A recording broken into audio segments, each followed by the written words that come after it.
ఈరోజు ఎక్కడ చూసినా జెరిమా రోడ్రిగ్స్ గురించి అనేక మంది మాట్లాడుకుంటా ఉన్నారు. ఎందుకంటే భారతదేశానికి ఘనత తను దక్కించుకున్నందుకు ఈరోజు తనను గురించి అనేక మంది తన కీర్తిని ప్రచురము చేయడం మనం చూస్తూ ఉన్నాం. అయితే తాను కొన్ని కోట్ల మంది చూస్తుండగా ఒక స్టేట్మెంట్ పాస్ చేసింది. దానికంటే ముందు తన జీవితాన్ని మనం ఒకసారి ఆలోచన చేసినట్లయితే తన తండ్రి ఇవాన్ రోడ్రిగ్స్ గారు చాలా రకాలైనటువంటి ఇబ్బందులకు గురయ్యాడు. అంతేకాకుండా తాను కూడా యేసు ప్రభువుని నమ్ముకున్నందుకు అనేక రకాలైనటువంటి విమర్శలు, అనేక రకాలైనటువంటి ప్రతికూలతలు అనుభవించి ఎన్నోసార్లు రిజెక్ట్ చేయబడ్డటువంటి సందర్భాలు తన జీవితంలో ఎదురయ్యాయి.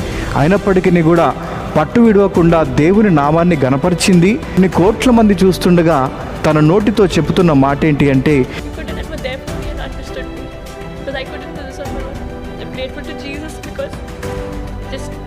His presence and reading the Bible encouraged me by tough times.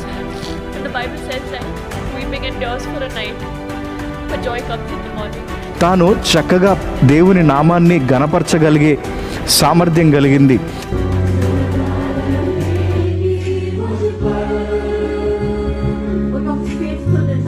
పాటలు పాడుతూ ప్రతి చోట దేవుని నామాన్ని గణపరిచిన స్త్రీ. బైబిల్ పరిశుద్ధ గ్రంథంలో ఒక మాటను మనం చూడగలుగుతాం, నన్ను గణపరచు అనేందు నేను సమస్తము చేయగలనని.